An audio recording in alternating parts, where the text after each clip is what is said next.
దేశమా యెహోవా మాట వినుము అని ఎవరికి చెప్తున్నాడు అని అంటే మనుషులకు చెప్తున్నాడు.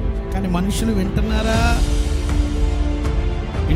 వింటున్నట్టుగా ఉన్నారు, కానీ చాలామంది దేవుని మాట వినటం లేదు. వింటే ఈ బాధలు ఎందుకు, వింటే ఈ కష్టాలు ఎందుకు, వింటే ఈ కరువులు ఎందుకు, ఈ భూకంపాలు ఎందుకు, ఈ యుద్ధాలు ఎందుకు? దేవుని మాట వినకపోవటం వల్ల శ్రమ అని దేవుని వాక్యం చెప్తాడు.